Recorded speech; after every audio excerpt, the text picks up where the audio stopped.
Oh shit. What a day. What a day. And it's 10 a.m. 25. Wow, I just spilled coffee all over. Some of that Winnings blend. Is that what it is? That's what it said on the tag. We might have to swap chairs out. It reminds me of that song. What's that song?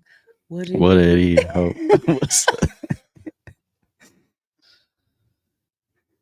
Them Bed Springs was terrible in that song. All right. So good morning, everybody. Welcome to another episode of the Morning Brew podcast. As always, on Fridays, have Sarita Lawrence with me. At 10-ish a.m. At 10-ish a.m. Hey, we strive for greatness. Doesn't mean we'll always hit the mark. Nah. But we're here, nonetheless. You know, we made it. A lot of people don't make it sometimes. We made it. It's cough drop and coffee this morning. And Sarita's had a lot going on. So, you know, just the fact that she showed up today. Man, good for her. The show felt like quitting day. Man. So, Sarita, I'll just let you go ahead and tell people about some of the challenges that you've been dealing with here lately. Like I'm about to give my testimony. Sarita's giving her testimony. Sarita's had a rough couple weeks, man. Sarita's had a rough couple weeks. Look, she's crying and everything. No, I'm not. I have horrible allergies, like absolutely horrible. That's why I'm got a cough drop today. Okay. Yeah. Anyway, so had a lot going on. Yeah. Transmission went out on my car. Only had my car. Hasn't even been 2 years yet. So that's fun. Yeah. Always. Man, dealers went to the... It's so funny because I thought I was hearing a noise in my car, like a funny noise. And I watched this TikTok like a week before. And it was talking about how GM has all these like faulty tech transmission issues. And I was like, yeah. Who? What GM? Me? Who's GM? My GM. And it was just like I manifested that because the very next week I'm driving and I'm like, oh, that sounds like transmission. So you know what I'm doing? What any logical female does. We go to the internet. What does this faulty transmission sound like? I'm on TikTok, YouTube. Nothing sounds like my car. I'm like, I'm good. I'm good. Take it to my buddy across town. He's had a shop forever, like decades. And he's like, nah, it doesn't sound like your transmission, but it does sound like something. I can't even remember what he said. I was like, well, how much is that? And he was like, oh, it just depends. Blah, blah, whatever. Same type of deal you always get when there's something wrong with your car. So he's like, let me check your transmission fluid, though, since you're here. And that's what you think it is. Let's do that. And the minute he pulls out the dipstick, looks at it, and he's like a dirty hands, like fix his car. So he just like wipes it on his shirt. Like those kind of dudes, like the dudes that know what they're doing. Yeah. You know that they're official. Yeah, I trust you now because you just wiped transmission fluid on your shirt. Yeah, you didn't care. And he's like, well, that's not good. Well, what does that mean? Like, well, transmission fluid smells burnt and it's brown. It's not supposed to be like that. So immediately I'm like, that's it. I'm done. Yeah. Like, I'm done. I got to go to Indiana the next day. Right. Drive to Indiana. It's fine. It's like still making this little weird kind of noise. Drives fine. Does everything it's supposed to do. We come back Monday. It's sounding a little worse. I'm like, damn, I'm really concerned about that. But I had scheduled a transmission flush. Yeah. Before I left for Indiana, thinking maybe, it just needs cleaned out, whatever. Yeah. Monday rolls around. I'm like, yeah, I don't know. My gut's telling me that there's something wrong with the transmission. Right. Tuesday morning, it's finally time for the flush. My appointment's at 9:30, first thing in the morning. I get to the Jersey. So like I go to the McDaniel Chevy right there on 95. I get to the Jersey and my RP, like I stop at a stop sign. My RPMs when I hit the gas is like, but my car just sits. And I was like, over with. This is it. Like, over with. I'm going to cry. That happened to me with my old car. I think I told you I was at a stoplight though. I was driving, everything was perfectly fine. I went to a stoplight, stopped at the stoplight, and then it turned green, and I went to go. You ain't going nowhere. Go nowhere. I was like, what the fuck, man? That just ruined your whole day. The whole day. Like, I was like, this is it. I need to find a cliff because I can't handle this right now. Yeah, that shit. And then you said your daughter had an ear infection. Yes, she had a double ear infection. And then for you, those of you that don't know, I work at Aldi. She came into Aldi while I was working. And she takes her groceries out to her car and she comes back in and she's like, I locked my keys in my car. Yeah. In my defense, so at this point, I was borrowing a family friend's car. Mm-hmm. It's an older car. I'm used to having a car that doesn't lock if your keys are in the car. Right. Yeah. So I wasn't thinking. I just put the key in, set all my stuff on the seat, getting the baby and the groceries. I go to like open and I'm like, wow. And it's closing time at Aldi. Thank God Trey was there. Like, seriously, thank God, because I put my phone in the car, put my keys in the car, put my wallet in the car. So all I got are my babies and my defrosted groceries. That just really shows you the newer technology, how you get so molded into that newer technology. It's you so just normal. Forget what you're supposed to do with the older technology. I don't even, Like I drove it one night and Bryson beat me home. So he's like, but he just got there. So he was outside. I'm driving this older car. I'm just driving. Didn't even realize. So I pull in the driveway. Like I didn't have my headlights on. Damn. I just automatic headlights. Yeah. I'm like, dang. Yeah. This is rough. Sarita was at Aldi until we closed at 8:00. She was there till 8:20 because she locked her keys in her car. Yeah. Thankfully, my parents own a locksmith business. That was clutch. Business, super clutch. Man, that's a good thing to have right there. Because I was like, man, first her kid was sick, then her transmission went out, then she locked her keys in her car. Yeah. I was like, man, it's been a lot of lemons being made from some real life is life right lemonade. Now. All right. So with that being said, what you've been going through these last couple of weeks and everything, all the obstacles that have been thrown at you that you've had to deal with, and still, I'm sure, manage your job and all of that. Oh yeah. And still get the kids to where they need to go and everything. What do you do when you feel absolutely defeated? How do you cope with that? Well, first I thought, let me just find the nearest cliff because I'm going to jump off that. We're just going to end this right now before we can go any further. You know what? I can't take anymore. I don't mean that literally, but she's not suicidal. No, I'm not. For me, it's actually funny because I know it's not Thursday morning, but right before all this stuff happened, Bryson and I we're working through this investment thing that we're doing right now. Yeah. So that was already stressful. Yeah. Before any of this other stuff happened, because you want everything to line up. It feels like a good move. You want it to work out, whatever. So I'll talk about that when it's all done. Yeah. So that happened first, and there's just obstacle after obstacle after obstacle. So I'm like, damn, all right, you know what? I'm defeated. I'm just gonna pray about it. Basically just ask God, I just want to make sure that the desires on my heart are the plan that you have for me. Cause I don't want something that's not for me. Right. So are you saying you guys were attempting to do something new and all this bad stuff kept happening and it started making you second guess it? Well, maybe this is a sign we're not supposed to be doing it. So kind of. So we started this new thing, this investment thing, and there's still loose ends that need to be tied up with it, which is why I don't want to talk about it yet. Yeah, don't jinx it. But that started, but there were so many problems with that. So I was like, dang God, if this isn't for me, I only want what's for me. Yeah. I don't want to work harder at this than I have to. It's already hard. Right. So I'm just asking, just remove any desires from my heart that aren't for me. Mm-hmm. But this new thing that we're doing is still plugging along. But what happened after that prayer was the transmission went out. The baby got sick. Then she got sicker. Then you locked your keys in the car. So all these things are happening. And I'm like, dang, the devil's really at work in my life. I must be on to something. Yeah, you look at it that way. You're doing something that you're supposed to be doing, and the devil's trying to send you in another direction. She's getting warm. She's heating up. Yeah. So that a long explanation. I just felt like, I'm just going to pray about it and just let it rest there. Just actually have to practice having the faith that I say that I have. Yeah. So that's what I do when I'm defeated. Just surrender. Surrender. Yeah. But I mean, like, how are there any like things that you do to cope as far as like earthly things besides praying? Sure. Like my village is everything. Right. Yeah.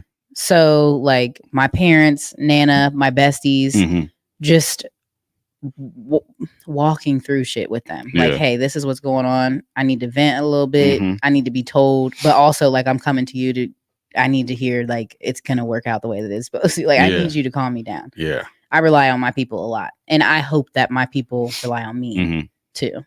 Yeah, it's real. When you're the one in the situation, it's real easy to overreact and get down on yourself because you're the one going through it. But it's like sometimes you just need that outside perspective to let you know, like it happens. Stuff like that happens. Because I'm guilty of doing it. Like when something like that happens, especially when it comes to vehicle, and that's one of the worst things in the world. Because you already know it's about to be crazy expensive. And people say that all the time, man. You get a little bit as soon as you get a little bit of extra money, something going wrong with that car, bro. It's so funny. Yeah, every time. And it's like when I get in that situation, like I get angry. Yes. I get like resentful. Like why me? Like why? What I do? Yeah. Damn, like, who I hurt? What karma I got? Just tell me if I did something wrong. I won't do it again, I'll man. apologize right now. It's like how does this always line up? Like every time you think you're on track, yes, and you think it's going up, yes, something's got to happen to just knock you right back to. I was feeling real good. Yeah, like this really about to work out. I really did do my big one with this, and then I don't know. And I don't know if it's because you got to be humbled. Like, all right, I'm gonna let you get there eventually, but just remember, we can go right back down to the bottom of the pool. Don't make me have to tell you again. Yeah, that's how I felt. But yeah, my people are, and just sometimes somebody saying, "Oh, like, oh yeah, you don't remember when X, Y," because when other people go through things, unless it's like something catastrophic or super triggering and traumatic. I'm probably not going to remember it. I'm going to remember that one time. Yeah, I remember that one time you was down and out. Yeah. But it takes people being like, don't you remember when I had that one car, my transmission went out? Yeah, we went through this too. This is what we did. This is how we did it. And it's like, oh, okay. Yeah. All right. This does happen to other people. Like thankfully I live in Ohio. It's very flat. No need for a cliff, like we're going to figure this out. It's hard. When you're in a situation like that, it's hard to see the light at the end of the tunnel. Yes. Especially when you were on your way up, because when you were on your way up and it was like, okay, I'm on the up and up, I'm starting to get my money right. You know what I'm saying? And you're thinking about all them things that you want to do. Right. And then you get hit with something like car trouble. And it's like, I got to throw all this money at this thing that I didn't want to deal with right now. That was like the biggest stress. Cause I'm like, that money is supposed to be like helping me with this other thing. Right. Yeah. If I'd spend it on this car, are the powers that be with this other thing going to be like, Yeah. But like I said, it's hard to see that light at the end of the tunnel when you're in it. But a lot of times I just look back into the past, and I guess that's my way of coping with it. I look back into the past and I think about times where it was like, there's no way that I'm going to be able to get out of this hole right now. There's no way that I'm going to be able to deal with this situation. But I look back and I'm like, but I still did. And then I still got back up again after that. Bodied situations that a lot of people don't body. And it's like, it was just when you're in it, it doesn't look like there's any way out. But if you just look into your past, there was always a way out. You always found a way out. It always worked out. Right. You know what every I mean? time. There wasn't one time that it didn't work out. And we as humans, we always convince ourselves that it's going to be so much worse than it actually is. We really do. Yeah. And it never ends up being as bad as we convince ourselves. Like it's always tragic. Like, girl, you know how many people who had a transmission go out? There's literally a whole lawsuit out here against GM because of that many people's transmission. Like, calm down. Yeah. And when you just think about it, it could have been so much worse. It could have been something that went wrong with your car that could have caused a car wreck. Yeah. Or something, because like I had just got back. Yeah. Like, so that you got to work, but you got to work yourself to that point too. Yeah. Like, you were saying it just always seems like there's no light in the beginning when it first happens and you're dealing and you're processing with the situation that is in front of you. Yeah. You're like, you can't see that. But there's kind of like this progressive Mm-hmm. process that happens when bad things happen to you. First, you just like, oh, the world's going Right. to end. Then you're like, all right, I need to talk to somebody about Yeah. this. Then you're like, okay, now we're at the solution finding phase. Yeah. So you work to that point. But there's putting it like that is good, because when I look back, there's so many situations that I was like, oh my gosh, this is going to end me. And when you just put it into perspective sometimes about how much, like you said, you were in Indiana, it could have happened in Indiana, man. You know, I mean, how much would that have cost just to get your car back to Ohio? Towed, rental, all that. It could have been something that could have caused a car wreck. I told you how my power steering went out. Imagine that would have been. Imagine if I would have been going 70 on the highway and the power steering went out. Crazy. You know what I mean? It could have been. And just putting it into perspective, I think that's one of the ways that I cope with it. Is just, okay, how big of a deal really is this? I know it's an inconvenience, right? But is it really that big of a deal? You know what I mean? Right. Somebody could have died. Man. All right. Good morning, Dylan. Good to see you. Huh? We're preaching this morning. Okay. Good to see you this morning, Dylan. Good morning. Good morning. Good morning, Dylan. Angela, I see you on here. Good morning. I have to force myself to think of the positive things that are around me. Otherwise, I would dwell and sometimes spiral. Absolutely. It's real easy to get in that hole. It is real easy to get in that hole and get down on yourself. And when you do that, that's time wasted that you could be using to fix the problem. Yes. You know what I mean? I've done it. I've sat there and I've dwelled and I felt bad for myself. It's like, either I can sit here and feel bad for myself, or I can start looking for a solution. I can throw a real fun pity party. Yeah. It'd be real good. Mm-hmm. You won't hear from me. You won't hear from me for a couple of weeks. Oh, man. Tatiana Lavetti. I hope I'm saying your last name right. Lavetti? Is that? Ooh, that's a toss-up. Let me know if I'm not saying your last name right. You might have to give me one of them Google pronunciations. I hate doing presentations at work. I think I'm always going to fail at it. But once I'm done with it, everyone is like, you did a great job. Very nice presentation. Oh, every time. Oh, yeah. When I was in school and you had like them class projects that you had to get up in front of the class and talk about, I was like, man, this shit is going to be so trash. much anxiety. And then you get up there and it's like B+ or something like that. Like, you know what I'm saying? I always feel like, Dylan, I don't know, but chime in if you feel like this. Because I can relate. I feel like that before presentation too, and then after the presentation when everybody's like, "You did so good," I'm like, "Damn!" Because there's some other shit I could have said that would have been good too. Like I should have did this, or I want to hurry up and go back and redo it. But I feel you on that. Once you get that confidence boost after you already did it, then it's like, oh, okay, now you got the now you got the urge to want to go back. Now. I got the juice now. So apparently I said that wrong. She said you said it right. How did you say it? Levette. Oh, Levette. I don't know why I was saying Lavetti. That E at the end was throwing me off. Okay. Tatiana Levette. Sorry. Appreciate you tuning in. That's a pretty name. I'm gonna get it right. So yeah, that's how we cope when we feel absolutely defeated. And I know that's just some of the worst stuff in the world. And I mean, you was still out momming though. You still out at the grocery store, you know, baseball park. Yeah, taking care of it out. Because the world don't stop. You know what I mean? That is like that's such a good point, because that I don't think I actually like accepted that part of life. Like the world doesn't stop when horrible things, and I'm not saying like transmission a horrible thing, but when you just big perspective. Yeah.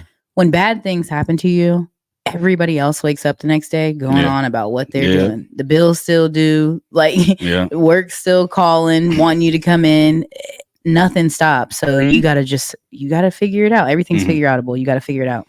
Yeah. And with you having kids, it's like mom still gotta take care of what we gotta get done. You know what I'm saying? Yeah. Like, and by the way, I seen Dez got acknowledged for honor roll. Oh yes, yesterday.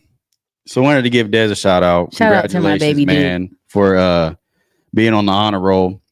Merit roll. Merit roll. It was honor and merit. Oh, okay. It's an honor to be on the merit roll. It isn't. Ooh, I like that. Okay. So what was the whole, and I don't want to make a whole big thing about it, but it was a thing, and I don't feel like that it ever should have even been a thought. What was the whole thing that they were planning on doing? Because they usually acknowledge those kids in the gymnasium, correct? Oh, yes. Being on the merit roll, and then they tried to change it and kind of like downgrade it to the library, and the parents and the family weren't going to be able to come. Yeah, it was silly. What? And just let me just preface before I get into this that I don't know all the variables at play here. Yeah. So there's a whole side of this that I don't know the other side. I don't know how much effort, energy, whatever was put into it. Let me just, so I'm just speaking from the outside. Did you just burp in the microphone? I'm sorry. Why you gotta, I tried to brush over it. What the hell? You can't just keep going. Excuse me. Why would you do that? All right, go ahead. Always trying to embarrass me. I'm just making sure. I'm just making sure there ain't something in this coffee. Go ahead. You're fine. The coffee and cough drops. I didn't make it, so there might be some like hallucinogens in it, you know. Hallucinogens in your coffee? I didn't make it. The world's crazy place. Proceed. Luke Henry about to sue you for saying that. Don't drink your coffee acting at coworkers, y'all. Yeah, well, no slander. She did burp, so there was no hallucinogens in the coffee. Excuse me. So yeah. Anyway, so I guess there's some EPA issues in Grant's gym. Yeah. And that's why they were saying that they couldn't host this assembly there this year like they did last year. And just, this is a point I wanted to make too. A lot of people talk about the city schools. Yeah. Like, oh, these kids, they don't have parents who show up for them, whatever. And that may be true for a lot of kids. But I will tell you that gym last year at Grant Middle School was packed, full of parents, grandparents, siblings. There were so many people there that were so happy to support their kids. Yeah. And so one morning, a couple weeks ago, we got an email saying, hey, for honor roll, for academic excellent awards. That's what it's called. We will not be having an assembly this year. We'll just be going to the library and we'll be recording it and sending it to you, to parents. And my initial reaction is like, COVID is over. What are we doing? Over. And so what about, like, I'm thinking about all the consent forms that they send home at the beginning of the school year. And there's one form in particular that says that, yes, as a parent, you do or do not consent to your child being recorded or used for like any marketing publication or whatever, no internet, whatever. How are they going to keep track of all the parents that did not consent to their kids' picture being taken or their video being taken or whatever? How are they going to email it all to us? And first of all, I'm a hands-on front row and center type of parent. Yeah. Like that just ain't going to cut it for me. And these kids, it's hard. Yeah. It's not easy to get some of these kids got all A's. Yeah. For their entire middle school career. Well, it's a school building. If there's one thing that you should make room to acknowledge above all else, it should be academic excellence. Yeah. Right. So why are we, because you got to put yourself in the kid's shoes. You work this hard to get these grades. And then they tell you, oh, we just want to record it and we'll just do it like this. Because that would make me feel like, well, it's not that important to them. It's not that important as my performance on the football field. Right. It's not that important as my performance on the basketball court because we sure make accommodations for all those things. Yeah. But you're telling me I made the mayor role and my family can't come and we're just going to do it in this little section over here and record it and get it out the way so we ain't got to. So, right. Everybody happy. Everybody wasn't happy. Yeah. A lot of parents weren't happy, in fact. So, shout out to the parents that emailed, called, expressed their like just discontent with that situation. I seen it on your Facebook late. Like you had already posted about it. The situation already got taken care of and everything like that. But I seen the old post and then I commented about it and shared it. And I was like, I ended up deleting it because I seen everything got taken care of. I didn't want to start. It was taken care of rather quickly. Yeah. But I was like, it's crazy. It's still even though it got taken care of, it's still a problem because one point you thought this was an okay thing to do. Yeah, it was just poor planning. And like the email didn't say, hey guys, here's the issue that we're up against. Right. As parents, we kind of want to hear what your thoughts are, what your suggestions are, what you'd be okay with. We have a whole football stadium. We hosted tournament games this year. We have a whole football stadium. We have a whole district full of gyms. You have plenty of other spaces that you could host it to where family could show up and watch. Yes. And you guys decided to just do it the most like quick and just check the box. Just get it out the way as possible. It's like if there's one thing that should be made room for, it's academics. This is a school. And it's like if you can't use the gym, then there's plenty of other spaces that you can use. You have a whole nother building besides Grant Harding. You know what I'm saying? There's plenty elementary schools. Like, I don't know what we do, but we figure it out. the fact that they sent that email, Yeah. that they arrived at the conclusion of, here's our plan, this is what we're going to do, and we're going to send an email out to notify people that this is what we're going to do. That was really upsetting to me because I was like, it sounded lazy. That's what it sounded like. That's how I felt. Yeah. Like, dang. So you have, and I don't even know how many kids there were. Maybe there were 60 kids, we'll just say. Yeah. You have 60 kids who have done like something that is very hard to do. There's so many kids at Grant. It's an entire district's worth of kids in one middle school. Yeah. It's a mini literal high school. Yeah. The fact that you didn't think that there would be unrest and that there would be people who were like, absolutely not, is just, I think, like, I'm offended by that. That as a city school parent, it's so important to me that I get to celebrate my kid. I need my kid to know that he is more than an athlete. I need him to know that. And so when they thought that parents would not absolutely just protest this, that was offensive to me. Yeah. Like, it wasn't going to be, they'll be fine with it. It's like, how are you in charge of running stuff like that and you don't see the issue with what you're doing with that? Oh, let's just, we're just going to do it like this. But whatever. We won't stick on that too long. She's laughing about you burping, first of all. No, she's probably laughing because you put me on blast. Well, no, I'm telling you, when that comment came in, she put that laughing emoji right after you burped in this microphone. Tatiana, did you put that after I burped, or did you put that after I asked Trey why he would put me on blast like that? Regardless, I put you on blast because you burped. Hey, and Tatiana, I see the food that you be making, and I got to get one of them. Oh, that's her? Yeah. Yeah. She's like kind of a celebrity a little bit. I need some of what she be making because she be making all kinds of meals. Can you come on the Morning Brew and like bring a spread and we can like talk about it? Can we do this like a college game day? Yeah. College game. You bring exactly. some of your, See what I'm saying? Because we couldn't even hear it, sir. So you def put her on blast. Hey, sometimes. That's what I'm saying. Sometimes we just got to acknowledge what's going on, even if it's noticed or not, because this is stuff that I got to deal with too. You understand? I feel like Trey is this. Okay, you're an annoying little brother right now because she couldn't even hear it. Okay. All right. Yeah. Ooh, big bet. Yeah. Okay. Okay. Tatiana, what are your like main, like, when you do it, you're going to be sold out. Like, give me the 2 or 3 things that is just like, it's always going to hit. Yeah. Your specialty. Like, what are you like can't miss at? Like, everybody tells you it's that go-to. Yes. I don't know if because you guys said that you couldn't hear Sarita burp. I don't know if you can hear these chairs squeaking or not, but I definitely can in my headphones. So if you hear some squeaking, it's these chairs. So mine ain't doing it now. Chicken, macaroni, and greens people want all the time. Man.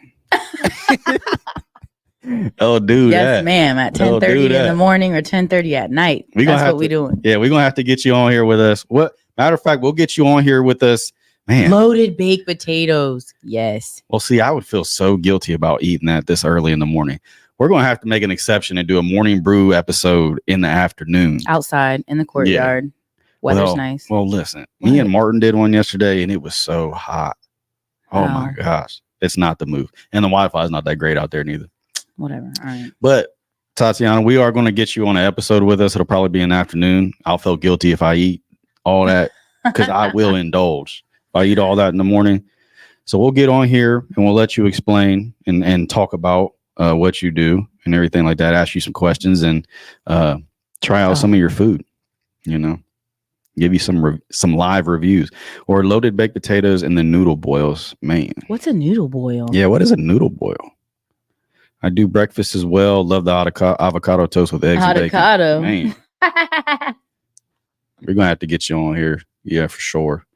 We'll get you on here and we'll ask you some questions about your routine and how you go about doing things. And is there a full kitchen here? Eat some of your food. Yeah. Well, yeah. Back here, I think. Yeah.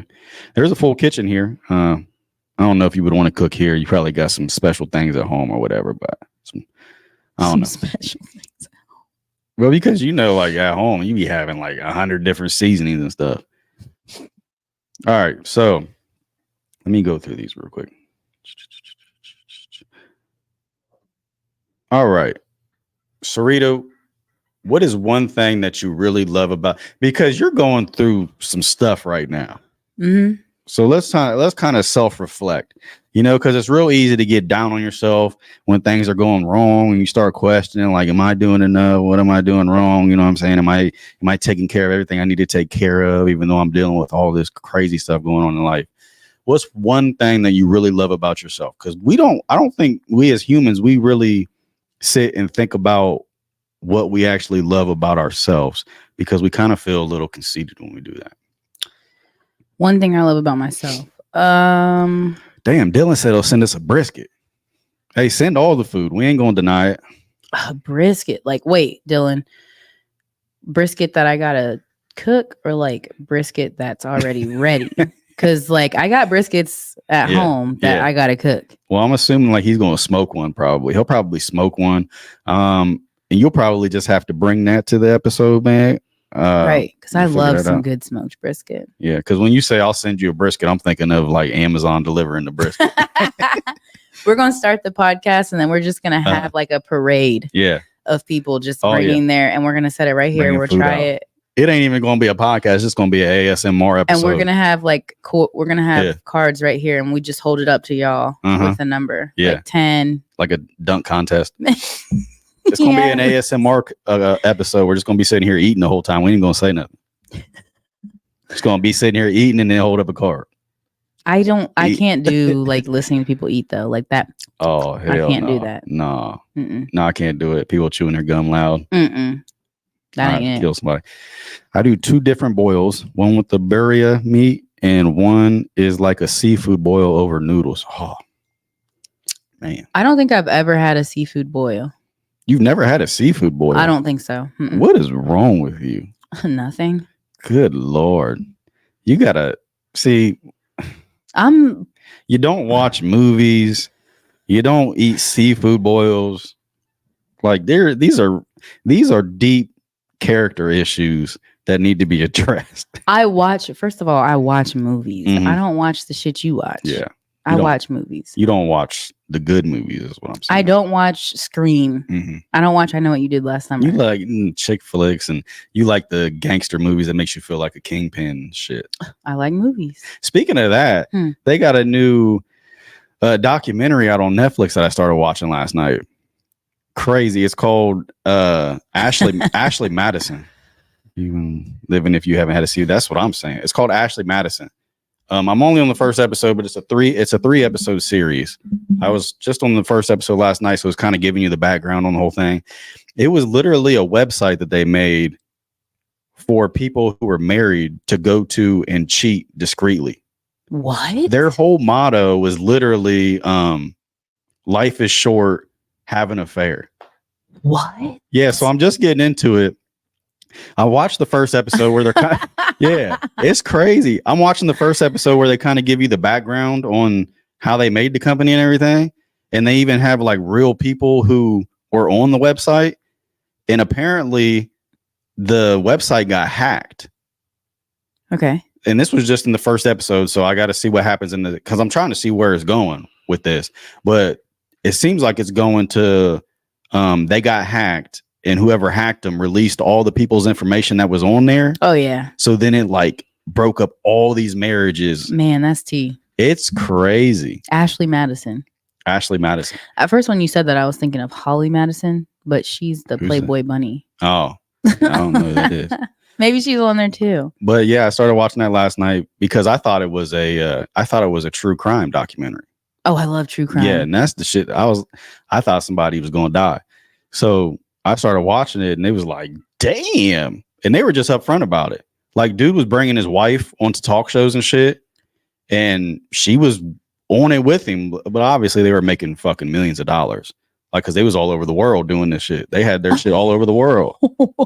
I was like, man, this shit's crazy. This sounds like something I want to watch. Yeah, watch it. It's juicy. I was like, whoo. And then they got the real life people that were on the website and got exposed and shit like that. And it's crazy because they was on there and they had this one couple and the couple was like, real religious, like went to church all the time. You know what I'm saying? She was talking about how she really trusted her husband because she knew he had so much faith in God. And then they went to his side of it. And he was like, I don't even know why I was doing it. I just wanted some attention. What? It's crazy. You got to watch it. And that was just the first episode.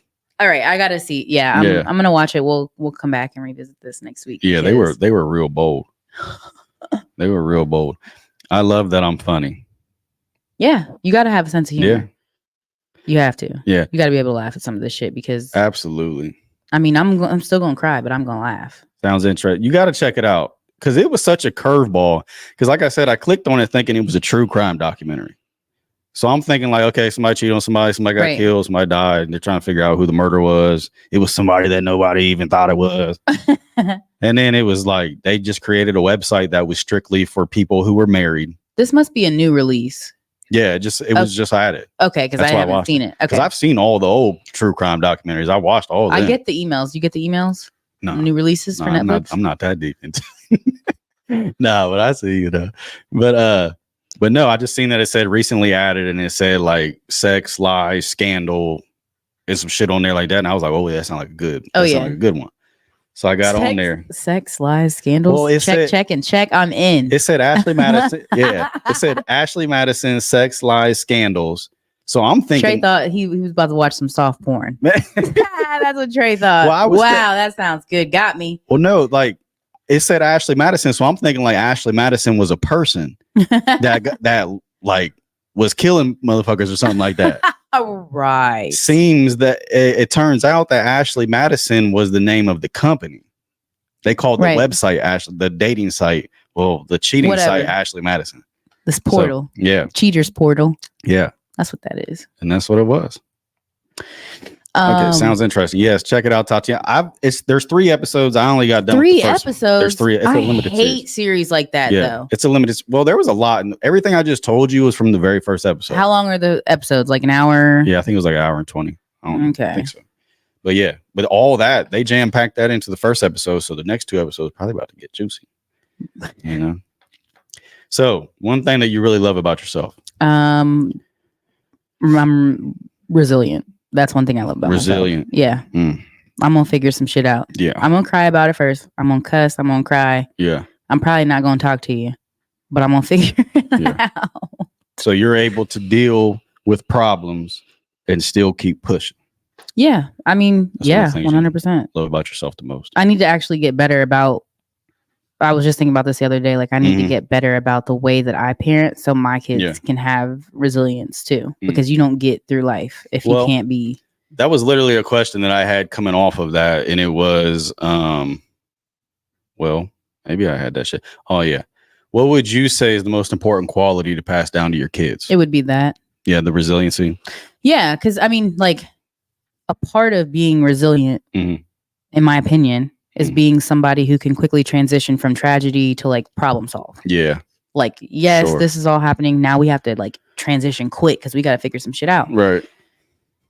But the downside of that is I'm just naturally the person that wants to come in and problem solve. Like if you sit here and you tell me, shit, my car blew up, whatever, this and that. I'm going to sit here and be like, okay, well, did you try calling this person? Or you know what? You should call this person or you should do that.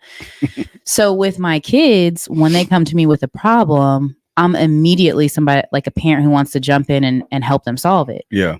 But I feel like just after reflecting a little bit the other day, it's so funny that you're asking me that, I need to, rather than jumping in and helping my kids solve the problem, I need to give my kids space to try to solve it on their own first. And then like that critical thinking that I need to fix this situation for myself because I can't rely on anybody else to do it. Yeah. I just need to like trigger that and get that. I feel like they need that. Yeah. Because if you're always doing it for them, then they're not working them brain muscles. Right. Figuring out solutions on their own. Exactly. Yeah. I think resiliency is a great thing to pass down to your kid. And, just like you said, teaching them how to deal with things on their own and find solutions on their own. I mean, it's not a bad thing to help your kids. No, you should, but just giving them some space to try. Just like showing them the steps. Like, okay, now this is how I would do it. Now, keep that in mind in the future because if one of these problems come up again, I'm not going to rehash this with Right. you. Like I already gave you the blueprint once. Right. So You know what I like mean? instead of just saying like, all right, here's what you should do. Yeah. My response, my immediate response that I need to work on back to my kids Mhm. is, well, what do you think you should do? Yeah. And just see, maybe like, I don't Mhm. know, maybe they have a solution that's halfway decent and we can bridge on top of that. But I need them to exercise putting those brain muscles to use for themselves. For sure. And some of these topics are yours. Okay. Oh, yeah. Do you practice positive affirmations? I cannot lie and say that I know exactly what that means. So basically, it's like the law of attraction with this. Mhm. So, like, if we focus on the negative, Mhm. we're going to get negative. Yeah. Also, internal dialogue for me has Mhm. always been like really harsh and critical for myself. Like, Yeah. you're not doing this good enough. You should be here. You're not this, that. Like, Mhm. that's all a thing for me. So I'll practice telling myself, like, no, you actually are smart. You Mhm. actually can do this. You actually are strong. And just training your brain Mhm. to think like that about yourself. Yeah. Rather than, because people always say, like, our toughest critic is ourselves. Yeah. So I try to practice positive affirmation, put good things out in the universe, try to convince my brain to get into this habit of thinking positively about Right. myself. Yeah. I wonder if other people do that. It's a whole book. There's so many books about this. I don't think I like say it to myself like, oh yeah, you can do this or something, nothing like that. I just think I'm optimistic in situations where it's like a lot of people would think, like we were talking about, it's like, no, there doesn't seem like a way out of this, or you probably aren't going to be able to do this. I'm usually pretty good at staying optimistic about it. Depending on what I've done in my past experiences and what I think I'm capable of. Like I don't sit there and tell myself like you can do this, but I'm optimistic to the point where I think even if I haven't done it before or I have doubts that I'll be able to do it, I think that I'll figure it out. So I feel like optimism is a practice. Yeah. Like I don't feel like people are just like that. Yeah. I just think and being overly optimistic can be a bad thing too, because if you're overly optimistic, then you get to a point where you think things are just going to take care of themselves and you don't do nothing. You know what I mean? It's like, oh, it's going to be okay. It's going to be okay. It'll figure itself out. And you're not doing nothing to figure out a solution. Yeah. You know what I mean? So I try to stay like even kill, like it'll be okay, but still understanding like I still got to do something. Right. You know what I mean? I still got to do the necessary things to make sure it's okay, even though I know it'll be okay. Right. I can't just hope that a miracle happens. Just put your head in the sand and be like, it'll work itself out when I'm done digging myself out. Yeah. Tatiana said, I printed mine out and hung them all over my wall so I can read them every night and every morning. I slacked, but I need to start doing it again. I've heard of people doing that too. Like, well, that pod that I just did with Sean that you were asking me about, Sean said that's one of the things that he did when he first started off in Cincinnati. He said he wrote his goals down on paper and put it in his wallet. And then he said he came back once he got to LSU, pulled it out, and he had done all those things that he had put on the paper. It's crazy. That's why like I love journaling. I'm horrible about doing it regularly, but just be able to like look back and be like, damn, I really am living the life, or certain aspects. It's not gonna be perfect. Yeah. But I really like am checking off some shit that I really wanted for myself. Yeah. So that is also a part of like affirming what you know you want for yourself and what you absolutely believe like you can achieve and like deserve. Yeah. And it's crazy too, because now that I think about it, that stuff does work, because there's been plenty of times where like I would make back in the day, I would make like a Facebook status about something that I wanted to do related to the video stuff. And then I'll see it in my memories 3 or 4 years later. And then I did it. There's so many ways that you can manifest things for yourself. You know what I mean? Yes. It's crazy. Yes. It's crazy. It's true. You really can speak stuff into existence, or write it into existence, I guess, in this Speak it, write it, think it, do it. You know, it's wild. I haven't practiced the affirmations, but I just downloaded a book about self-compassion. Yeah, I think self-compassion is very important, because it's very easy to get down on yourself and make it, like you said, we're our own worst critic. 100%. It's very easy to make yourself feel like shit, because you're always comparing yourself to other people a lot of times. I think you said it before. We've all heard it. Yeah. Comparison is the thief of joy. I totally believe that. Self-compassion is, man, that Angela, you'll have to chime back in when you're done with that book. So now the pressure's on. You actually have to read it. Yeah. Give us a review. You have to give us a review because, like, I've always said that I just want to have grace for myself. Yeah. I want to have the same grace that I have for other people. Yeah. With myself. Mm-hmm. And man, that's like a whole thing. Like I'm right there with you, Angela. Yeah. Because I find myself with other people, I'm very understanding. Yeah. Like I can understand why you're doing the stuff that you're doing. Right. And what got you to that point. When it comes to myself, I'm a lot harder on myself. Yes. It's like, if you're not able to get to this point, you're not able to get this done this way. Right. You know what I mean? You're failing. Yeah. You should have known better. You're a failure. Why'd you do that? Yeah. Mm-hmm.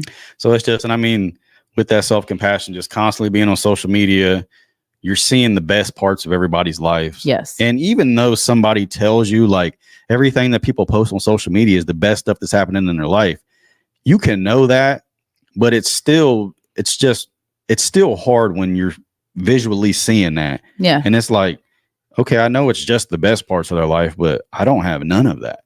Yeah. You know what I mean? Yeah, there's so much to that. I think that's a part of growing up too, because I think we were talking about this a couple weeks ago. Yeah. About like waiting to be married or whatever. Mm. And I had said that, yeah, I really didn't know what I knew what I didn't want, but I didn't know what I did want. Yeah. And I think that kind of speaks to some of this. Like I knew who I didn't want to be, but I still didn't know who I was or what I wanted. Yeah. So yeah, you just gotta be clear on like everybody has good things in their life. Everybody has things that that they should be grateful and feel blessed to have. You gotta focus on that. Yeah, and too many times we're setting the bar for success based on material things. Mm-hmm. And it's not like, and you can't base how successful or how good of a person you are on material things, because I've met some really shitty people with a lot of material things. Oh, you know what I mean? Yes. And vice versa. So, and I've met some really great people that don't have a lot. So you can't base it on that. It's just what you value. And I think what should be valued the most is what kind of person are you day in, day out? How do you treat people when you have nothing to gain from it? Mm-hmm. You know what I mean? Like it's real easy to go out and treat somebody good if they're giving you something in return. Mm-hmm. How do you treat people when they don't have nothing to give you in return? You better say that shit this morning, Trey. I cannot get myself to journal, but trying to journal via voice memos. Oh, that's okay. There's a whole app for that. Yeah. Voice memos are like top notch. I'm so glad she said that, because you know how like, oh yeah, you be sending me the voice messages all the time. It's so much easier and convenient, but like a thought. You're in the car, you'd be like, yeah. So I was thinking, so we're gonna talk about this. Is that how it sounds to you? Yeah. You hear the turn signal clicking in the background, all kinds of shit. I'll just hurry up and tell a kid to be quiet now. But no, I think voice memos are great. Yeah. And just think about it. Like, how many times are you in the shower, driving, brushing your teeth, doing something so monotonous, but a thought comes to you and you're like, oh yeah, that's a good thought. I'll write that down when I'm done. It's usually when you're not trying is when you get the best thoughts. Creativity. Yeah. Yes. So voice memos are excellent. Mm-hmm. Well, just a way to document throughout the day. Yeah. Okay. Thanks for that. I have to now. LOL. Thankful for audiobooks. Yes, ma'am. Yeah. So tell us the name of that book and then hop back on after you finish it and let us know. And the name, the author, and where you got it. Mm-hmm. Yeah. And I think that would be a great book to discuss in like that. Cause somebody was on here talking about the sip and read. Oh yeah. Yeah. Fresh. That would be a great book to discuss in a place like that, you know, about self-compassion and, 100%. That'd be awesome. All right. Where are we at? Where are we at? So when I need to zone, right? Yeah. Like I don't watch a lot of TV because I got a lot of shit going on. Uh-huh. But when I need to zone out, I just want to like veg. I want my brain to be quiet. Yeah. What sometimes veg out, get vegetable. You want to go brain dead? Yeah, quite literally sometimes.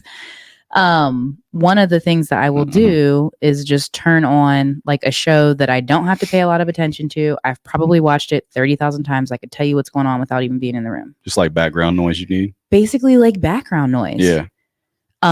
Which is kind of weird because I don't like a lot of noise. But anyway. Do you sleep with a fan on? No. I see. I can't sleep without a fan on. It'll make me congested. Okay. Is your fan like clean? Like, do you clean it often? Yeah, I make sure the fan's clean. I don't want it blowing dust in my face while I'm sleeping. Nobody wants that. Yeah. Fans are I got allergies too. So bad allergies. I have to make, but like, it's just been like, since I was a little baby, like my mom always slept with a fan on. So now that I'm older, it's like, I have to have a fan on. Room has to be cold, you know? No. Yeah. Can't do cold. I sleep like a Neanderthal, man. It's gotta be freezing. Gotta have a fan on, you know? Then how do you get out of bed? One leg out the cover. What do you mean? Like if it's freezing in the room and it's warm and cozy, like under the blanket, I don't want to get out of bed. Well, it wakes you up. Getting out of bed? Yeah. Well, I mean, if you're getting out of bed, then you obviously have something you got to do. So if you get up and it's cold, the cold wakes you up. You know what I mean? You hear about people taking cold showers. Yeah. Yeah. That must be a Neanderthal thing. Yeah, got to do it. Okay, so back to the question. What is a show? It has to be a show. Don't say like, I don't watch TV. I don't either. What's one show that you're going to turn on basically for background noise? You've watched it 1,000 times. Like it's like your safe, your comfort space. I don't think I do shows. I think I do podcasts with that. Okay. Well, I guess you could call a podcast a show. I mean, are you watching it? Yeah. Okay. What is it? It's usually fucking Ohio State football podcast. Oh my gosh. Like I literally got it to where I can play an Ohio State football podcast, and then after it's done, it'll go on to another one. It'll go Dude, if Bryson's watching this right now, don't say a word because he does the same thing. I think it's men. Like men just. My kids are like I don't even know the names, but my kids will literally be like, "Hey guys, welcome to the Buckeye podcast." Like we listen to it all the time. My name's so and so, and we're here with so and so, and we're going to talk about. He listens to it all the time. When I hear, I'm like, turn that off. That shit's real. That shit's real. Like I need to, and it's like, I'll be doing whatever and just have that shit running, but I'll still subconsciously soak in what they're saying, even though I'm not paying attention, because it's like. I'm in it, you know. I'm in it. I'm in it. But as far as like, as far as like shows and all this and that, like when it comes to series and shows, like after I watch them once, I rarely ever go back and watch them again. Yeah. It depends on the show. Yeah, like Grey's Anatomy, you probably watched that 30 times, like literally each episode 30 times. Yeah. See, like. The only time I'll ever rewatch a series or a show is if they have a new season coming out and it's been a while since. Right, you just need to like refresh. And I need to go back through and refresh what happened. Then I'll do that. But which would be like I've done that with Stranger Things. I'm about to do that with Planet of the Apes because the new Planet of the Apes. The new Planet of the Apes movie's coming out, so I got to go back through and watch the. What a nerd! Yeah, well, hey. Planet of the Apes. It's a good movie. No offense to anybody who's watching that likes Planet of the Apes. It's good movies, guys. Check it out. But like I have feel good movies, like movies that make me feel good. Which are like Superbad's one of them. Like I watch Superbad. I don't know what it is. Like Adventureland. Never heard of it. Yeah. See, you're lame. Like I don't watch nerd stuff. Out of here, bro. Watch nerd stuff. And like I like watching movies that were like set back in like the 70s or 80s. Like they weren't made in the 70s or 80s. Right. That's like the theme timeline of the movie. The theme of the movie, like Dazed and Confused, stuff like that. And it's like just imagining yourself back in that era living. I don't know. Very strange. Yeah. What about you? A feel good movie? Well, with the reruns thing. Grey's Anatomy. Grey's Anatomy. You already said that. Like I knew that before you said that. Though. How'd you know that? Anything else? No, there's literally nothing else. You literally made that's that not question. True. I will go back and rewatch Real Housewives of New Jersey. I love good trash TV. Oh, there is one. Fuck. It's about you'll probably like it. Probably seen it. Fuck. It's a realtor show. They sell like these really expensive houses out in like fucking California. Selling Sunsets. Yeah, Selling Sunsets. That's what it is. And they got Selling Sunsets in OC. But that's just too much fucking drama-y, gossipy shit. Yeah. It's too much to follow. Like once it gets to be too much, it's like, all right, it's just cringy. I can't stand watching these fucking people now. And then like I've been watching that Love Is Blind. Oh, You know, and we've talked about that. yeah. But it's like what I've noticed, and I pick up on the way people talk a lot.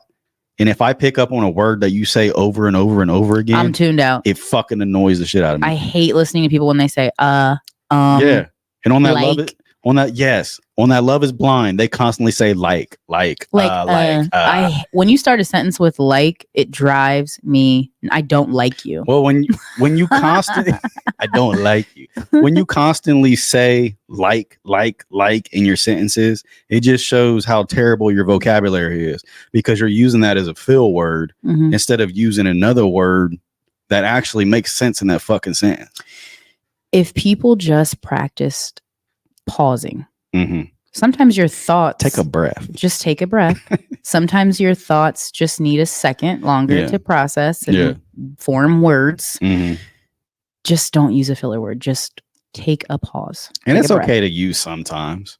But if you're comparing something. But if you pay attention on that Love Is Blind and they're trying to explain how they feel for that person.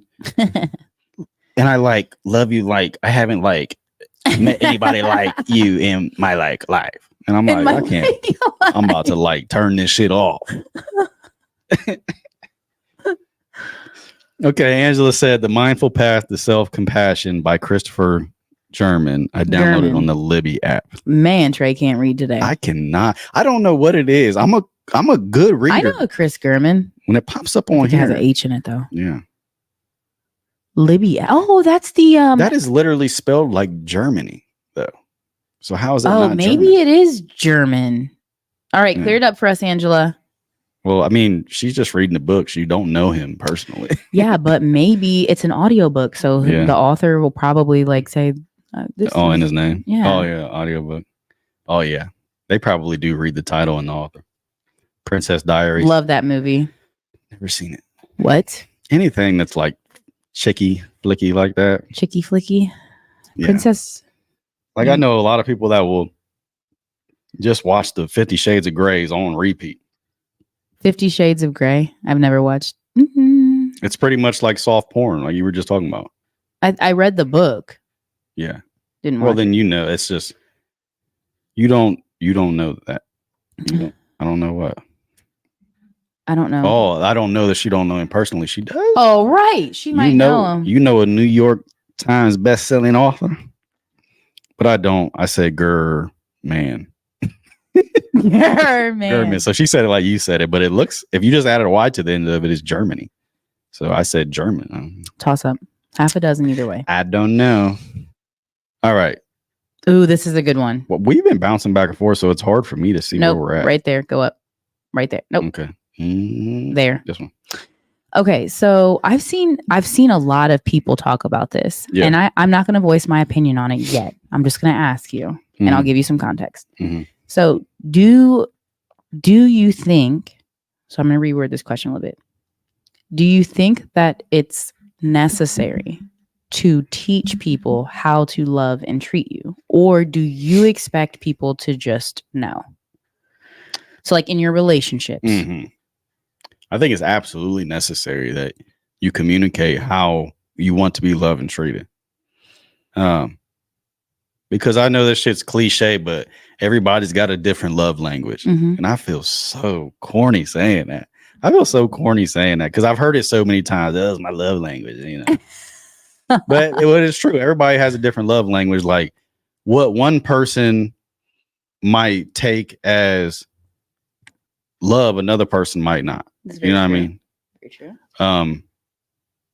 So if you want somebody, I just feel like that's a real like, I don't know if selfish is the right word, but to just expect someone to know how you want to be loved and how you want to be treated.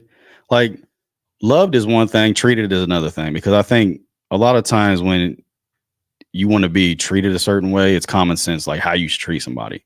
Just be considerate, you know what I mean? Don't be mean. Treating someone a certain way is kind of common sense. Like just be nice. you know, but loving someone, there's different things that you can do for different people to show them that you love them. And I'm trying to think of some, I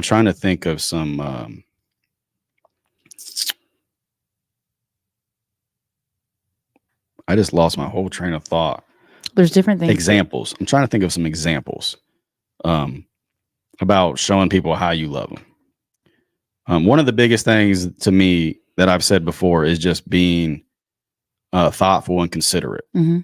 I think that's one of the biggest things for me is just being thoughtful and considerate and just taking that person's feelings into consideration when you do things. So give me 2 examples of how someone can, like in your case, we're going to talk about you.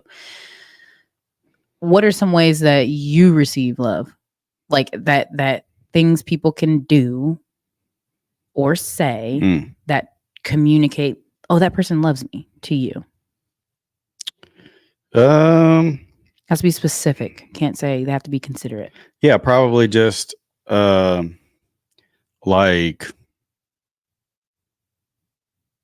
knowing things that I enjoy without me making it super obvious to you, like just picking up on things that I like without me even just going out of my way to tell you that I like it. Like say if we were out doing something and you just noticed that I was really like attracted to something that I seen, and without me even saying that it was something that I really liked or something like that, you just picked up on it and was able to put that in the back of your mind and keep that for later. Because that's just super thoughtful to me. Because I'm a super detailed person. So a lot of things that people do around me, they might not think that I noticed it or I picked up on it, but I do. And a lot of times I'll put that in the back of my mind and I'll save it for later. So then down the road, when an opportunity arises, I can do something for them related to that thing. You know what I mean? Because I know that they're either interested or they like that, and I mean, it's hard for me to explain it because I think that's one of the biggest things for me is just being considerate or being thoughtful. Wanting to know someone deeper and wanting to connect with them on things that connect with them and relate with them on things that they enjoy. Because I think that's one of the biggest things for me. The stuff that I love, I want to be able to share my love for that with people that I love. Right. You know what I mean? Yeah. So I think that's it. That was a lot, though. That was a lot. Wow. Trey doesn't usually talk that much. I was really trying to break it down. I was trying to break it down, and it's really hard for me to break it down. So. Well, I agree with you. Yeah. That I think that you 100% should not expect someone to know how to love you or how to treat you when you're in relationship with them. I've seen young people. I'm young. I've seen younger people in the past say like, I shouldn't have to tell you to buy me flowers. I shouldn't have to tell you that I want to go out, every once in a while. Teach me how to love. Music, soul child. But I have to strongly disagree with that. I don't expect anybody to read my mind. Right. And I have learned after 13 years of being with the same person that when I do make him read my mind, he's probably wrong. Yeah. So I think, it's really important to get comfortable clearly communicating with your person or the person on the other side of this relationship. So maybe we're not talking about a spouse or a significant other. Maybe we're talking about a friend, or maybe we're talking about, a parent or a coworker, whatever. Relationship is not specific to like the person that you're romantically involved in. So I just want to say that. But I do think it's important to communicate that, which means that it's important and your responsibility to know what that is for you. Yeah. And I mean, we can either waste our time with you letting me sit here and guess what you want. Why would you want? And if as somebody who you say you love or care Yeah. about, why would you want me to expend that much energy playing mental gymnastics trying to do the impossible? Yeah. So I can either sit here and guess, or you can just tell me. Like, and if we hadn't been in that situation before and I did it wrong, then just tell me in that moment, like, I appreciate you trying, but at the same time, I would prefer it this way. Yeah. You know, and not be like offended by that. Yeah. Like when my friends or my husband have been like, hey, like I came to you for X, we'll just say friend, because I ain't trying to, sorry, Bryson. I came to you because I just wanted to vent, not because I wanted your feedback. Right. You got to be like, oh, my bad. Sure. Like, I'm here. I want to be here for you in the way you need me to be here for you. Because like, I got lots of opinions about things. Yeah. That may not be what is being asked of me in that moment. That's true. Because a lot of times people do just want to get something off their chest. Man. They don't necessarily want you to say anything back. And so I appreciate that though. Like, tell me, because I don't want to be, I don't want you to be like looking to looking forward to talking to me about some shit. Because you know, I'm your person that you feel like you can do that with. And then I show up in a way that isn't at all what you wanted or asked for. Right. So that's what, that's the message of that's the biggest message of today, man. That's huge. And everybody's got so many different preferences, man, when it comes to that stuff. And a lot of it depends on your mood too.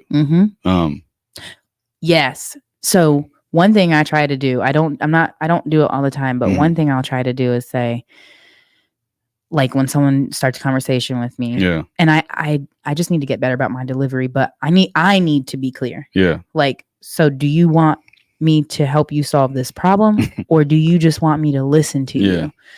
Because, and I'm not saying that to be like condescending or rude. I'm just saying that because I really want to show up for you. Yeah. But like, I just need to know what you need from me right now. Right. I'm happy to do it. I just need to know which one it is. Yeah, for sure. I think that's, so that's a huge thing. You can't just expect people to read your mind and know. And like you said, play mental gymnastics, like save both of our time, man. And if I'm doing it wrong, let me know that I'm doing it wrong so that we can fix this now. We ain't got to keep on, because then that's when it gets to that point where you're on a Ashley Madison having a fucking affair, because who knew we were going to come back to that? Do it full circle, because you've gone all these years without addressing the issue, and it's just constantly being done wrong on both sides because there's no communication telling each other, I want this done a different way. Yes. And not being afraid to admit when that changes for you. Yeah. Like, I know I've said, I like when you come home and get right to helping chores around the house. I know I said that years ago, and I'm not, this is not about me and Bryson, because I love when my husband come home and do chores. Like, it's never going to change. Yeah. But like, if that changes for you, just being like, hey, I know I said that, but I don't know, I'm just kind of feeling like that's changed for me, and here's what I feel like is helpful for me now, or whatever. Like, be honest. Yeah. Okay. Yeah. That's enough of that. I know we kind of got on a little rant tear with that, but that's a big one though. That's a huge one. And I feel like a lot of people deal with that, and a lot of people struggle with that, and a lot of people's relationships crumble because of that. Yes, it does. How do you stay authentic and true to yourself in a world that encourages conformity? There are literal books about this, and you want me to answer this on a podcast? Never read one of them books. It's not a Christopher German book, is it?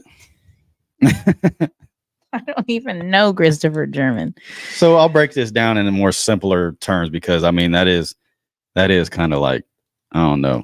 It's very ambiguous. Go ahead.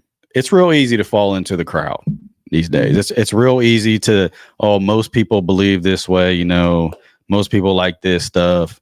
How do you stay unique and true to yourself and authentic and believe what you believe without believing things that you don't actually believe just to be the majority?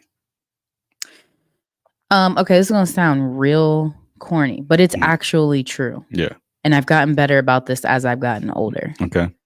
So when people tell me things, like let's just say I'm imagining when I'm listening to you describe this, I'm imagining that I'm consuming information, right? Or like somebody's telling me something, I'm reading something, I'm hearing something. Yeah. There's like your body, your body has a visceral reaction to everything. Yeah. Like there's a reaction when you're consuming information. Your body reacts, and it's like an involuntary thing. That's kind of like what sparks emotions and like curiosity and whatever. Yeah. There's a reaction. I've gotten really good as I've gotten older to like listen to my body. Like if I'm hearing something or I'm reading something that doesn't sit right with my body, I'm gonna challenge it. Yeah. And so for me, that is the answer. Like listening to my body when I'm consuming information, if it doesn't feel right, it's probably not right. So if I care enough, I'm gonna challenge you on it. Yeah. I'm gonna ask questions. I'm gonna get curious. I'm gonna figure out what feels right about what it is. I know that that's probably kind of weird to people or whatever, but that's like a real thing for me. And my intuition, my gut is usually always on to something. Yeah, and a lot of people always say like a woman's intuition is like top notch. Yeah. So it's like they can sense things, whether it's energy or just whatever it may be. Like they have a sixth sense for it, like spidey senses. So call it what you want. And I think that's one of the things that you get better at as you get older. Yes. Because when you're younger, it's real easy for you to be in with a group of people swept up. Yeah. And because they think a certain way, you just go along with it because you don't want to upset anybody. Yes. You know, and then once you get older and you really start finding yourself, and it's like, this is who I am. Yeah. Just because you think that way doesn't mean that I'm going to pretend I'm like you. Yeah. You know what I mean? You really start embracing your uniqueness the older you get. 100%. And it's maturity. It is tied to maturity. Yeah. And it's just like, just because I don't think like you doesn't mean that I'm any less of a person than you are. Right. I'm just different. Yes. We ain't got to hate each other over that. You know what I mean? And then if you do hate me over that, then you're probably not the type of person that I need in my circle anyway. So I think just staying authentic and true to yourself in a world that encourages conformity is something that comes along with age. When you really start embracing who you are as a person and you stop worrying about what other people think as much. Yeah. I mean, and I like that you said as much, because we're always going to. Oh, yeah. You're not ever going to get away from that entirely of like caring about what other people think. And you're always going to to compare, like you said. Yeah. But doing that like less and less, like I'm not willing to compromise how I feel or what I think or how I see things just because somebody else doesn't agree. Just to make you happy. Like, I mean, that just sounds so exhausting to me. Right? To constantly just have to put on a front like I believe this just to make you happy, and I actually don't. You know what I mean? Exhausting. And I've always said, like, in a relationship, just constantly lying to your significant other at this, like, when you're younger, like people do it all the time when they're young. At this age, at this point in my life, lying to your significant other sounds so fucking exhausting and dumb. Just like, constantly coming up with fake stories and lies to tell your significant other to do whatever you want to do. Just sounds so exhausting. Yeah, Ashley Madison. Yeah, no, I couldn't. I mean, you gotta watch that show, by the way. I'm going to. I've only watched one episode and I'm ready to go home and watch that shit again. Same. You've done a great job at marketing for that. Yes. They should hire you. Okay, so stay true to yourself and authentic, no matter the people around you, no matter what they believe. Believe what you believe. Now don't get it wrong. Believe what you believe. Yeah, believe what you believe. Stay true to your morals. Now, don't get me wrong, because I also do think that it's very important to keep an open mind in that too. Don't just because you've always believed in something a certain way, stick to that no matter what. If somebody presents you with information that makes more sense than your initial thoughts, yes, then you have to be willing to be open-minded to that and change. Yeah, I mean, does it like? Yeah. Yes. Because there's a lot of people that have just thought a certain way for so long that it doesn't matter how much evidence or how much sense someone makes in that discussion, they're never going to see their side of it because they've just believed what they believed for so long. Yeah. And it's the saying is so true. You don't know what you don't know. So Mhm. it's okay to believe something or to do something a certain way Mhm. until you know better. Yeah. Like, it's okay to switch it up. Like, you know more now. Right. Good for you. Right. Is there anything that keeps you up at night? Got deep out of nowhere. Yeah. Like what? What do you think about when you're laying in bed at night and you're just laying there? It's dark. You know what I'm saying? Your brain's racing 100 miles per hour. What are some of the things that keep you from sleep? Plans. My 5-year plan, my 10-year plan, my 15-year plan. So you start thinking into the future. Oh, 100%. Yeah. Those keep me up at night. I wonder how much that has to do with the quality of sleep that you get at night, because you're literally sitting. That's when I feel like that's when I get most of my anxiety, is when I'm sitting there not doing anything and my brain is racing 100 miles per hour, because then you're just sitting there with your thoughts. It's like, at least throughout the day, I can focus on podcasts. You know, I can focus on tasks that I'm taking part in. When you're laying there in bed, you are literally idle and your brain just keeps going. Yeah. So I wonder how much that has to do with with the quality of sleep that people get at night. That's why people scroll at night. Yeah. Which can't be better at all, because then you see them people with got the fucking all the great shit in life, and then you're sitting there even more anxious because it's like, I don't really see how my plan's going to get me to that point. First of all, I don't want to be to their point. I want to be to my point. Yeah. Ooh. But that's a bar. That's a bar.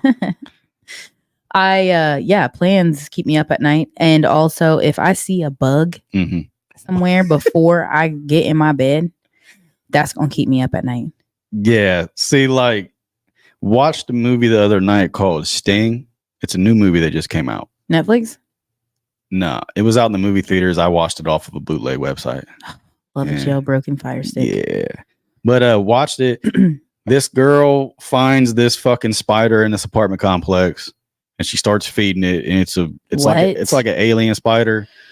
She starts whistling to it, and it whistles back to let her know that it wants food. And she starts off feeding it cockroaches, and then it gets a hold of a parrot and then a house cat, and then it starts eating people because it gets so big. So it was very hard for me, because I already sleep. I already sleep with the closet light on, because I'm deathly afraid of spiders. Wait, time out. What is the closet light gonna do? If there is some light, then I'm able to see the fucking spider. If it's pitch dark in the room, why don't you get rid of the spider? Well, there's not necessarily a spider. I don't know that there's a spider. It's just in case if there's a spider in the room, I want to be able to see that shit. My worst fear is being in a pitch dark room with a spider and not being able to see that shit until it's on me. That shit's real. You're not gonna know that the spider's gonna. No, because at least if there's some light in the room, if the spider's on the wall, I can see it on the wall. I can see it on the ceiling. You know what I'm saying? Like that. Because a lot of times they'll get on the fucking ceiling and they'll drop down on you while you're sleeping. You're not gonna know until you feel it on you. I'll know. What's the light gonna do? I'll be able to see it. I keep enough light in there to where I'll be able to see it. Are your eyelids transparent? How are you gonna see it if you're sleeping? I lay there for a little while awake, like we said, mine going 1,000,000 miles per hour. And then once it gets to a certain point where I'm so tired where I'm about to fall asleep, it's just like, fuck it, if there's a spider in here, it's just gonna have to get me. Yeah. But then if I wake up in the middle of the night, I'm still able to see, you know what I'm saying? But I hate when I wake up with a bug bite, like a spider bite, and I'm like, it cut me. I had one on my ass cheek one time, and I think it was a brown recluse. Isn't that like a poisonous spider? Like, aren't you gonna? Go ahead. This is juicy. Go ahead. No, you go ahead. So my sister, when she was younger, when she was in high school, she had this boyfriend. This boyfriend would eat spiders. Yeah. What? Yes. He would eat spiders. He would like eat bugs. What the? How old was he? I don't know. They're probably like 16 or 17. And that's too old to be eating spiders. I know, it was this dumb. Isn't fear factor. I mean, whatever. But he ate a poisonous spider one time and like had to go to the hospital. Yeah, you can't do that. You can't do that. So it reminded me because you said brown recluse. Yeah. And I don't know if that was the spider, but I'm just gonna. I don't want to tell the story wrong, especially if they're like, "Look, she's talking about you on this podcast." Yeah. But it was something like that. But isn't the brown recluse like can't? I mean, am I being too extreme? Like, can't you die if you get bit by it? Well, what happened to your butt cheek? You like, is it gone? What happened? I only got one butt cheek. That's why the chair's squeaking. But no, like a lot of people, when the brown recluse spider bites them, it like deteriorates the skin around the bite, starts like eating away at the skin around the bite. I don't know if it was a brown recluse. I think it might have just got infected, but that shit was like, lasted a while though, and it was scabbed up and all kinds of shit. That's disgusting. Yeah, bro. Yeah, I know. Trust me, I had to deal with it. It wasn't that bad though, but it's like I thought it was a brown recluse just Can't because even look at you the same. Just because I had never got a spider bite where I had like a reaction to that, but I think it might have got infected. Like, but we ain't gonna go too deep into it. I feel like we're pretty deep. We ain't gonna go too deep into it. But I'm just saying, like, and I think certain people react differently to the brown recluse bites depending on like, you know, if you're allergic or not, shit like that. But yeah, man, like the spider shit, I don't play with them. I gotta keep a light on. I did leave a spider. Brown recluse. I did leave a spider one time because when I found it, there were a bunch of like dead ants under the web. It was like in the corner of this room, and I'm like, all right, you're paying your rent. I'll leave you alone. Man, yeah, he getting rid of the other. See, I don't care about none of that. I don't care about none of that shit that they be talking about. All those spider take care of all the extra bugs and shit. I'll deal with all them other bugs, bro. I'm not dealing with no fucking spider. The ants are pretty, like, they're bad. Like, they're pretty annoying. Give me an ant. Give me a moth. Give me the... One time I swallowed a moth. Yeah. Why am I not surprised? Not on purpose. Not on purpose. Them motherfuckers be, like, making a powdery shit, too. No, there was no powder. But, like, okay. Anyway. Rapid fire round. Okay. So, the main point of this, Sarita, is fuck. Wow, that's an excellent point. Well, hold on a second because I got the okay, here we go. Main point of this is I will say a word. Mm-hmm. You tell me the first thought that comes to your mind. No hesitation. Okay. No pause. First thought that comes to your mind as soon as I say the word. Okay. Okay. You ready? Mm-hmm. Elevator. What the hell am I supposed to do with an elevator? The first thought that comes to your mind, bro. Like elevator up. New York City. Down. New York City. Okay. You got to get better. This is the point of the wrap around. I'm sorry. First thing you think of. It was blank. I don't care if it doesn't have to make sense. All right. Like if I say fucking car, wheel. Okay. Cars have wheels. Okay. No. Itchy. Mosquito. Vomit. Disgusting. Sleep. Never. Pasta. Alfredo.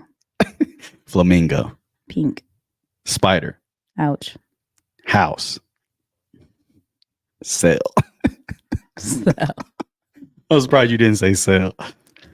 Destruction. Water.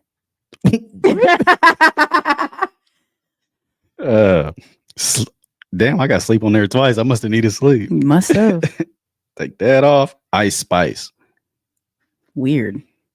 P. Diddy. Pedophile. Coffee. Creamer. Okay, I'm done with you. We're gonna move on. Did I ruin it? No. Oh. You got it. Okay, so we've been going for an hour and 20 minutes. Got one more thing I want to ask you, and then we'll go ahead and wrap this show up. Okay. She said Trey is totally the little bro. He is. Like, you just want to, like, what's that thing? Noogie? Yeah. Yeah. Okay. What was the last thing you Googled? Don't lie. Neither. I'm not going to tell you. Don't lie. Neither. What's a bad transmission sound I like? Was actually going to say that, but it might be something else. Yeah. Well, that was a few days ago. So you Googled something since then. Oh, this is the last thing I Googled. Is Heritage by Mindy McKnight a Black-owned business? What is Heritage? Heritage is a product sold at Walmart. I was at Walmart. Is it a hair product? They have hair products, skin products, whatever. I was at Walmart, and it wasn't in the ethnic section, but it was right beside it. And I love this butter lotion that they have. Yeah. But I wanted to know if it was a Black-owned product. Yeah. Because some of the marketing on the brown products, I felt like were like making the implication that it was for like brown skin and brown people. But then I was like, wow, I didn't know there was this whole line. Because just a couple weeks ago, it was in a different section and it was just a few products. And I was like, is this a Black-owned product? So I Googled it. It's definitely not. And I was like, well, what she know about brown skin? So anyway, that was my whole Google. Oh, okay. What was the last thing you Googled? See, I was going to say, like, I can't do that because I came up with the question. So obviously, I'm going to make it to where the last thing I Googled is some like, what is it? How to solve world hunger. No, you did not. No, I'm just saying. Oh, like if I came up with the question, I honestly didn't even. You've Googled something. Well, yeah. Oh, last thing I Googled was why are they not selling the digital, or why are they not selling the deluxe edition and MVP edition of College Football 25 in physical copies? Oh, it's only a digital copy. Yeah. Well, the standard copy is going to be physical. Look at you. The standard copy is going to be physical. The deluxe edition and the MVP edition are. See, I wanted to get the deluxe edition physical copy. What's the deluxe edition? Like $100? Yeah. What's the difference between the deluxe and the regular? The deluxe just comes with like more like extra shit, like uniforms and points and stuff like, and you get 3-day early access. Oh, I always get my kids the regular. Yeah. I thought deluxe was just a money grab. Well, the regular one is the only one you can get the physical copy of. And if you want to collect the game like I do, then I want the physical copy. Okay. So, I feel like the physical copy though is, now correct me if I'm wrong, game heads, but my kids complain about like if we get downloads and they'll have to like delete a game to put another game on. Yeah. So I thought the physical copy would be better because then you don't have to worry about storage space. Yeah, it is. It is for that. Do you prefer the physical? Yeah. Yeah. The PS5 I got is digital and it has physical capabilities to where you can put the actual disc in. Yeah, it does.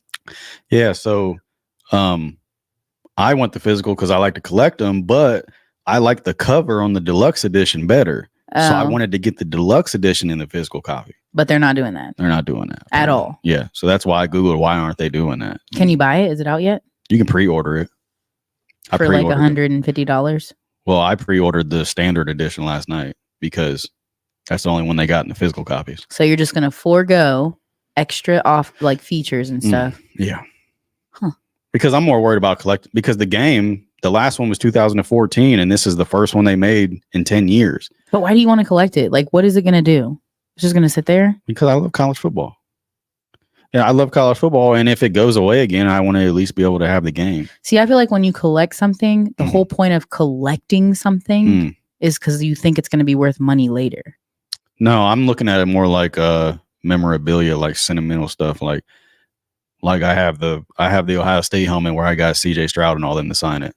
Like I'm never going to sell that later. But that's worth money later. I'm never going to sell on a rainy day, right? But I don't care how down bad I am. I'm not going to sell that because it means so much more to me than monetary value. Really? Yeah. Especially because I was working with them on something. It wasn't like I was just at some event just to get their autograph. Like we literally made a video together. So I don't know if I have anything other than my children that I would not sell if I had to. I'm serious. Well, I'm glad to know you wouldn't sell your children. Wow. So just so you guys know, if Sarita ever plans on having a garage sale or anything like that, she will sell anything. Anything is for sale. Listen, no, that's life. You can say what you want to say, but if somebody said, I'll give you $10 million right now for that helmet. Nah. 50. I ain't going. 100 million. I ain't going. Shut up. You are such a liar. I ain't going. I got morals and values, man. And that's what I'm talking about with the let me pull this shit back up. Shut up. Let me He pull this is shit back up. lying so bad right Staying now. authentic and true to yourself when Sarita encourages conformity. Are you kidding? $10 million? I will not fold. $100 million. I will give you fold. you're tripping, bro. This is it. I will not fold. This is it. I cannot believe to you. You people, are you guys watching this? The 3 people watching this right now. Would you trade one of your best memories of your entire life for $10 million? You can't trade a memory. That is part of my memory. No, a materialistic thing. Yeah. We're talking about material items that you can actually like trade. So when I have kids one day, I'm going to be able to show them that helmet with all those guys' signatures on it. And I'm going to know who the hell you're talking about. You got shit fucked up. They ain't going to know who they're talking about. They're going to be like, yeah, Dad, that's CJ's cool. going to win him a couple Super Bowls probably and some MVPs. And she's going to be a Hall of Famer. And you're sitting on a $100 million offer. That ain't gonna be worth no $100 million. So I said if somebody offered you $100 million, you said no. I said you a lie. Well, I'm looking at it from the point as like that's never going to be worth that. So I don't even have to worry about that. I might do it for $100 million. That was his confession that he's a whole lie. I might do it for $100 million just because I would be able to use that $100 million. You could build a house next to CJ Stroud and have fucking barbecue with that $100 million could get me in touch with those people and get those signatures again. That might be why I do it. I really don't care about anybody enough. Yeah. To like do all that. But see, you're not a big sports fanatic. Whoa. I mean, ask Bryson because he does the same shit I do where we just sit there all day and let the fucking sports podcast run. Bryson has so many cards laying around. Who is Bryson's favorite athlete of all time? Do you know? I want to say maybe I'm going to get this wrong, bro. It's probably somebody that I don't know, but the first thing that comes to mind is Ken Griffey Jr. A baseball player? I feel like that's probably wrong, but yeah, probably. Can I phone a friend right now? Oh yeah, by the way, guys, next episode with he's Sarita, not going to answer. I'm just going to tell you that right now. Okay. Next episode with Sarita, we are going to do a call-in show. Yeah, we'll do a call-in show. I'll post the number down here at the bottom ticker. You guys can call in, ask questions, bring up topics that you want to talk about, all that good stuff. He's not going to answer. Matter of fact, he answered. We're going to try this right now. Hey. Hello? You're on the Morning Brew right now, so don't say anything you don't want people to know. Who's your favorite athlete of all time?